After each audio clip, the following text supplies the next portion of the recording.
In the heart of ancient Egypt, beneath the shadows of towering pyramids and the watchful eyes of pharaohs, one story rises above the sands of time. A tale of faith, defiance, and liberation.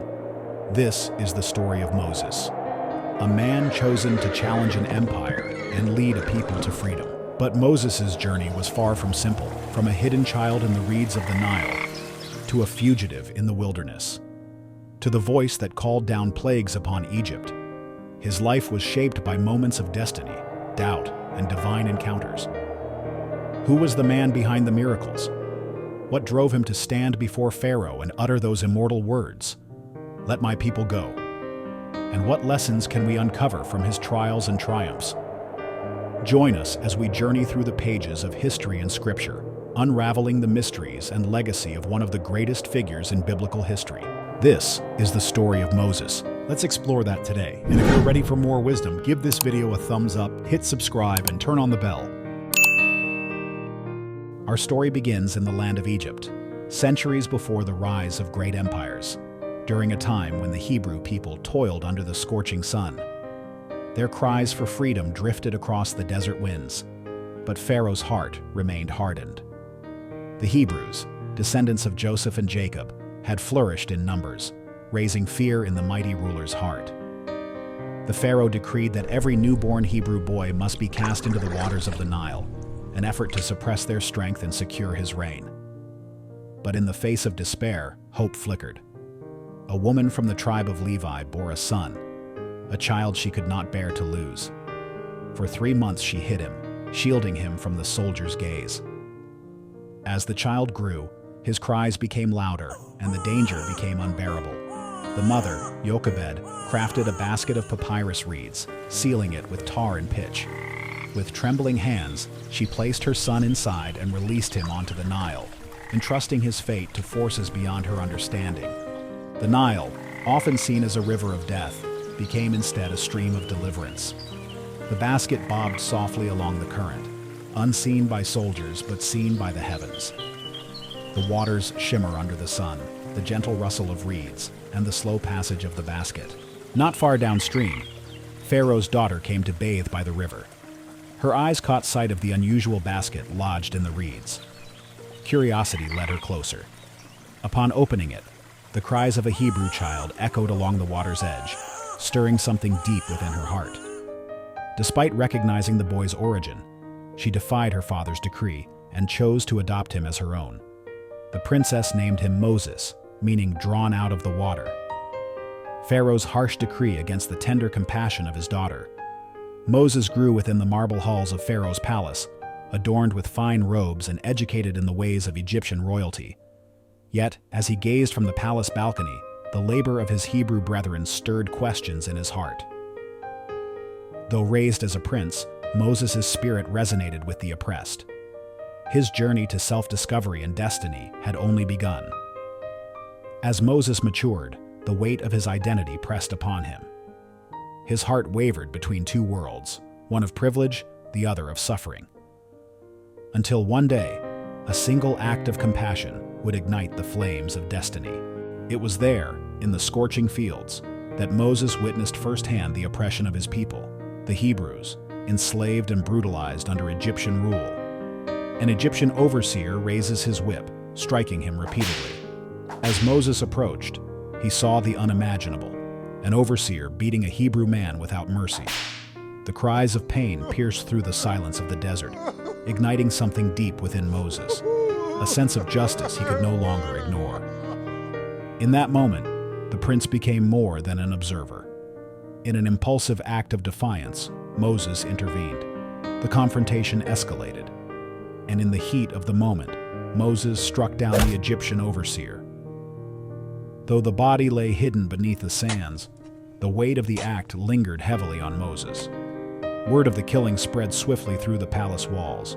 Fearful of Pharaoh's wrath, Moses fled into the wilderness, leaving behind the life he once knew. Exiled and alone, Moses arrived in the land of Midian, where fate would once again intervene. As he rested by a well, he witnessed injustice once more. A group of shepherds drove away the daughters of Jethro, the priest of Midian, preventing them from drawing water. Moses stood for the vulnerable, as he had done before. His bravery caught the attention of Jethro, who welcomed Moses into his home. There, Moses found refuge and purpose. He married Zipporah, one of Jethro's daughters, and started a new life as a shepherd, tending flocks in the quiet hills of Midian. Years passed, and the prince-turned-shepherd embraced his new life. But destiny awaited. From the solitude of Midian, Moses would soon hear the call that would lead him back to Egypt. Not as a fugitive, but as a liberator. In the wilderness, Moses would find his true calling. A burning bush awaited him, a divine voice that would change his path forever. Moses was tending the flock of his father-in-law Jethro when his life changed forever. In the quiet wilderness near Mount Horeb, something extraordinary caught his eye. A bush engulfed in flames, yet it was not consumed. Curiosity led him closer, and as he approached, a voice called out from the fire, "Moses! Moses!" He trembled and answered, "Here I am." The voice was unlike anything Moses had ever heard. It was the voice of God. "Do not come any closer," God said. "Take off your sandals, for the place you are standing is holy ground." God revealed his plan. He had seen the suffering of his people in Egypt. Their cries had reached him, and he chose Moses to lead them to freedom. But Moses hesitated. "Who am I that I should go to Pharaoh and bring the Israelites out of Egypt?" God reassured him, "I will be with you." Still unsure, Moses asked, "What if they do not believe me or listen to me?" God, understanding Moses' doubt, gave him signs, turning his staff into a serpent and making his hand leprous and then healed. Yet Moses hesitated once more, saying, "I am slow of speech and tongue." God's patience was evident. "Your brother Aaron will speak for you. I will help both of you speak and teach you what to do." With that, Moses returned to Egypt, joined by Aaron. Together they stood before Pharaoh, carrying not just a message, but the power and presence of the God who called them. Moses and Aaron stood before Pharaoh, delivering a message that echoed from the heavens. "Let my people go, so they may worship me." But Pharaoh's pride blinded him, and he refused. What followed was a cascade of divine judgments, 10 plagues that struck Egypt, each one louder than the last, each one calling Pharaoh to surrender.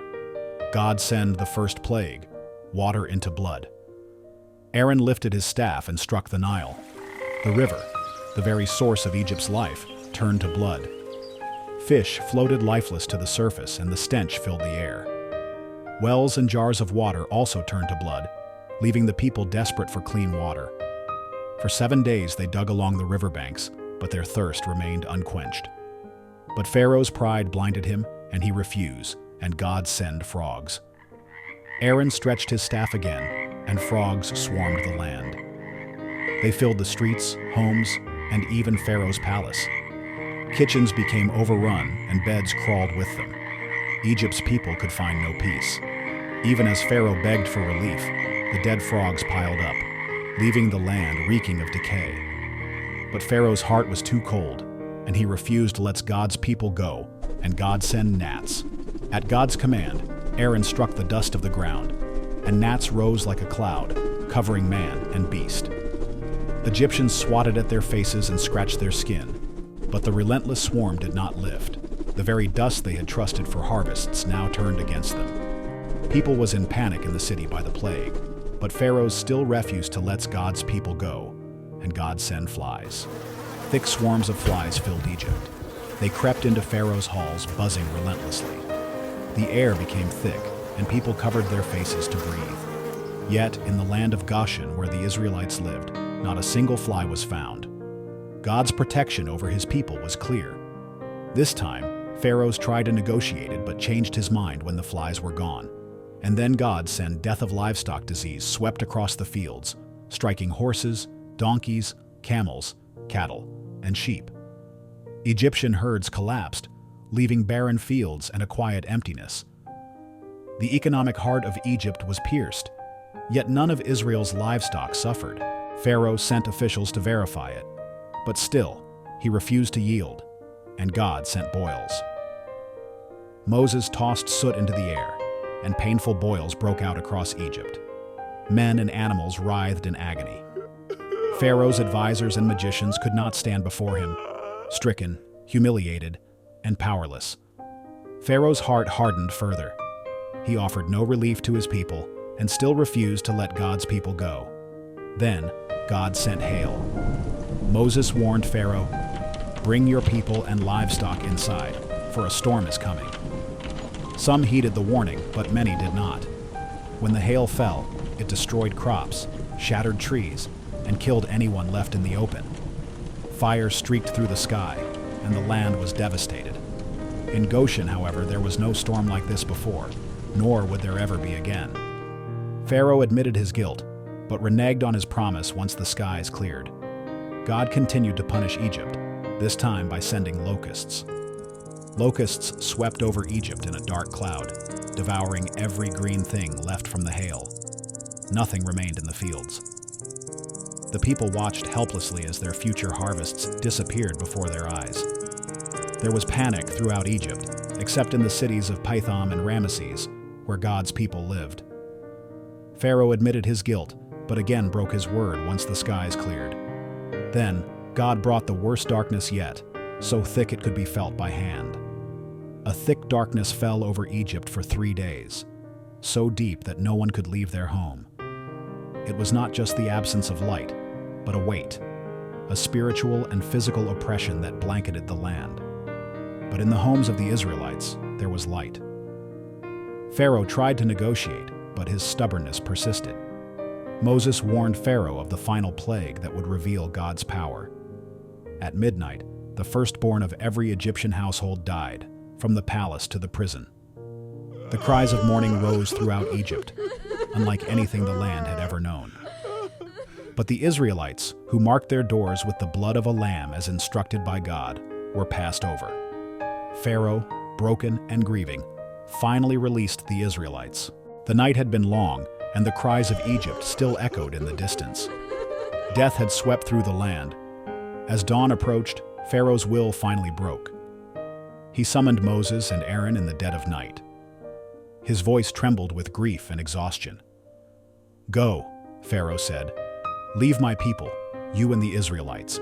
Take your flocks and herds, and bless me also." The Israelites gathered quickly. There was no time to wait for the bread to rise. It was baked without yeast. Bundles were tied to their backs, and mothers wrapped their children in cloth, ready for the journey ahead.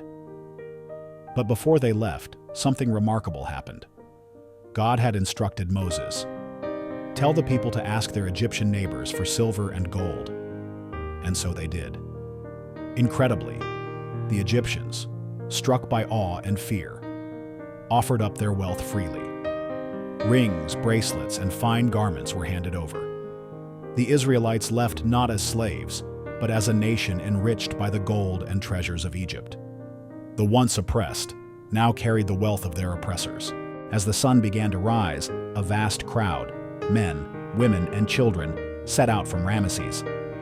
Flocks of sheep and herds of cattle trailed behind them. The land trembled under the weight of thousands moving forward, led by the hope of freedom. At their head, Moses walked with unwavering resolve, guided by the promises of God. Above them, a pillar of cloud appeared, stretching across the sky.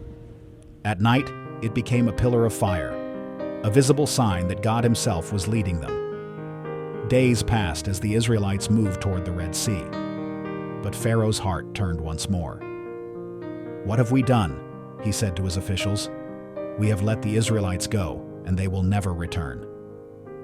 Swiftly, Pharaoh gathered his army.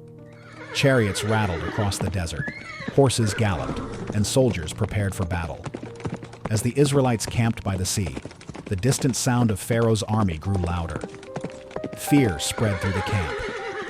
"Why did you bring us out here to die?" the people cried to Moses. "Do not be afraid. Stand still, and you will see the deliverance the Lord will bring today.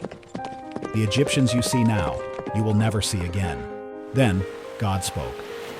"Raise your staff, Moses. Stretch out your hand over the sea and divide the water." As Moses obeyed, a fierce wind blew across the water. Before their eyes, the sea began to part. Walls of water rose on either side, leaving a dry path through the heart of the sea. The Israelites stepped forward.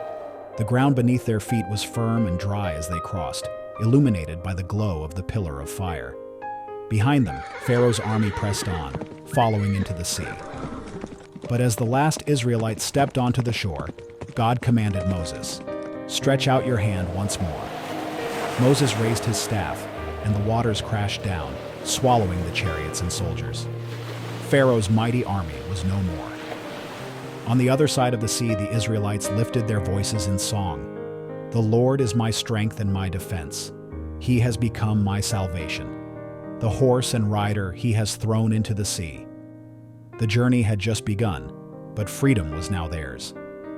They stood no longer as slaves, but as God's chosen people, led not by human strength, but by the hand of the Almighty. Thank you for joining me on this journey through the story of Moses and the incredible events that shaped history. If this video brought you insight or inspiration, I'd love to hear your thoughts, so drop a comment below and let me know what part of the story resonated with you the most. Share this video with friends and family who might need a reminder of the power of faith and perseverance. If you enjoyed this video and want to learn more about biblical history and the stories that shape the world, make sure to like, subscribe, and hit the bell notification so you never miss an update. Thank you for watching and see you in the next video.